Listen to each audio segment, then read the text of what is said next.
안녕하십니까. 저는 이 나무는 왜 여기에 있어요? 라는 주제의 발표를 맡게 된 생태조명학과 20학번 위지영이라고 합니다.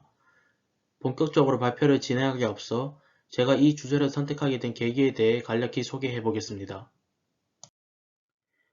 모두 아시다시피 이 주제는 책의 제목과 같습니다. 그래서 저도 이 주제를 처음 읽을 때 중요한 것이 나오겠구나 하고 읽었었는데요. 물론 이 책의 내용들은 모두 중요한 내용이지만 저는 특히 이 주제가 중요하다고 생각합니다. 이 사진들은 제가 아파트 단지를 돌아다니면서 촬영한 나무들인데요. 생각 외로 정말 많은 나무가 심어져 있었습니다. 처음에는 나무의 이름만 외우자라는 생각으로 무작정 사진을 찍었지만 한 달 이상을 돌아다니면서 나무의 이름이 익숙해지더라고요. 근데 이 나무의 이름이 익숙해질 때쯤에 이 나무가 왜 여기에 심어져 있을까라는 이 주제를 읽게 된 후에 정말 이 나무가 왜 여기 심어져 있는지 그 이유가 정말 궁금해져서 제 나름대로의 생각으로는 나무의 특성을 알면 왜 여기 이 나무가 심어져 있는지 유추해 볼 수 있지 않을까 생각에 나무의 특성을 알아보았었는데요. 근데 이 주제를 여러 번 읽다 보니까 나무의 특성은 그 이유 중에 일부분일 뿐이라는 생각이 들었습니다.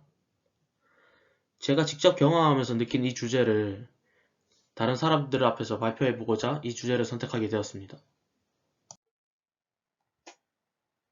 이 대화 내용은 책의 76페이지에 나오는 대화 내용입니다. 질문은 모두 같습니다. 이 나무가 왜 여기에 있는지 묻고 계시죠? 그런데 질문에 대한 답변이 적절하다고 생각하시나요? 저는 틀리진 않았다고 생각합니다. 제가 나무의 특성을 알면 어느 정도 이유를 유추해 볼 수 있을 거라는 생각을 했었다고 앞에서 말씀드렸죠. 물론 가능합니다. 예를 들자면 해양목은 도로와 인도를 구분하기 위한 울타리 나무로 주로 사용되는데 그 이유는 나무가 추위와 공해에 강하고 성장이 오래 걸려 한번 다듬으면 모양을 오랫동안 유지할 수 있기 때문입니다. 그런 이유로 해양목을 울타리 용도로 많이 사용하는데요. 이런 나무의 특성으로 이 나무가 왜 여기에 있는지 유추가 가능합니다. 앞에 나왔던 대화 내용은 말 자체는 틀리지 않았습니다. 하지만 공사비에 맞춰서 심었던 자작나무가 나무의 특성을 고려하지 않고 심은 나무라면 이야기가 달라지겠죠? 교수님이 강의 시간에 자작나무에 대해서 이야기해준 것이 기억이 나는데요. 대구에 심은 자작나무가 껍질의 색깔이 검은색으로 변했답니다. 자작나무는 온도가 낮은 곳에서 자랍니다. 하지만 온도가 비교적 높은 대구에 자작나무를 심었기 때문에 껍질의 색깔이 변한 것이죠. 나무에 대한 기본 지식이 필요하다는 겁니다. 나무의 특성, 즉 기본을 알아야 조경 디자인이 가능하다. 또한 창조는 기본적인 지식의 재배열이다라고 말할 수 있는데 저희 아파트에도 자작나무가 심어져 있습니다. 저희 지역도 여름에는 온도가 낮지는 않은 지역인데요. 하지만 자작나무의 껍질은 하얀색을 그대로 유지했습니다. 저는 그 이유를 아파트 건물 때문에 항상 그늘져 있는 곳에 심었기 때문이라 생각하는데요. 나무의 특성을 몰랐더라면 이런 조경이 가능했을까라는 생각이 들기도 합니다. 조경 디자인은 분성을 바탕으로 하는 과학이고 논리이다. 건축 토목도 재료의 특성을 분석하여 디자인을 합니다.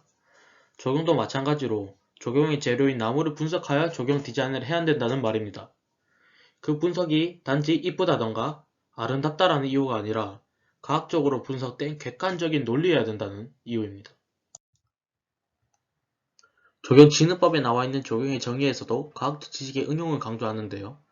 조경을 체계적으로 분석하기 위해서 그 앞에 나온 내용의 비유로 하자면 이 나무는 왜 여기에 있나요? 라는 질문에 정확한 답변을 하기 위해서 알아야 할 내용이 더 있습니다. 제가 앞쪽에서 나무의 특성은 일부분일 뿐이다 라고 말을 했었는데 그 이유는 이 모든 것은 조경인과 근대 디자인의 탄생 배경을 바탕으로 두고 있기 때문입니다. 저는 이렇게 생각합니다. 조경이 어떻게 만들어지는지 모르는데 과연 조경을 안다고 말할 수 있을까? 조경뿐만 아니라 어떤 일을 하게 되더라도 꼭 탄생된 이유는 알고 이 일을 해야 된다고 생각합니다. 근데 모던이라는 말을 자주 들어보셨을 겁니다. 모던은 세련되고 현대적이라는 뜻인데요. 로마자에서 유래되었으며 르네상스를 거치면서 이루어진 문화적 전환을 그 이전 시대와 구분하여 사용한 것이라고 합니다. 근대라는 단어에 대해서 먼저 설명드린 이유는 디자인의 탄생과 관련이 있기 때문인데요. 하성복의 관계시대 소통의 이성이라는 책에는 이성이라는 단어가 나옵니다. 여기서 이성이란 사회계약론을 바탕으로 한 근대화를 탄생시킨 힘인데요. 이 힘으로 영국과 프랑스에는 국민국가체제가 이루어졌습니다. 디자인은 이러한 산업혁명 시기에 탄생한 전문 분야 중 하나라고 할 수 있겠습니다. 이렇게 탄생한 근대에는 기존과 다른 부르주아 계층이 등장했는데요. 이 부르주아 계층은 주로 상인과 지주들로 무역을 통해 부를 축적한 사람들이었습니다. 근대의 새로운 주역으로 등장한 부르주아 계층은 대량 생산 방식을 택했는데 이러한 과정 속에서 등장한 것이 바로 근대 디자인입니다. 이러한 근대 디자인은 사람들의 생활 방식과 사회를 디자인이라는 언어로 변화시키고자 하는 근대 프로젝트 중 하나였습니다. 앞에 근대 디자인이라는 말을 조경으로 바꾸어도 전혀 이상하지 않은데요.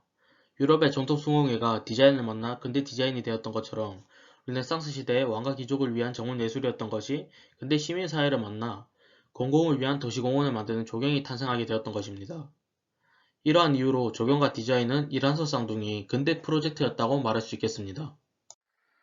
이 발표를 위해서 이 주제를 여러 번 반복해서 읽어보았었는데요. 이 주제에서 가장 인상 깊었던 문장을 고르라면 자신이 무엇을 하고 있으며 그 일이 뭔지 모르는 것은 자신의 탓이라는 문장입니다. 정말 이 말처럼 조경을 하고 있는데 조경이 무엇인지 모른다면 그것은 자신의 큰 잘못이겠죠. 조경뿐만 아니라 모든 일에도 적용되는 말이겠네요. 이 주제를 통해 조경 탄생 역사와 조경의 진정한 의미를 알아볼 수 있는 유익한 시간이 되었던 것 같습니다. 또 저에게는 터닝 포인트가 되었다고 말하고 싶습니다. 지금까지 이 나무는 왜 여기에 있어요? 라는 주제의 발표를 맡은 생태조경학과 20학번 위지영이었습니다. 감사합니다.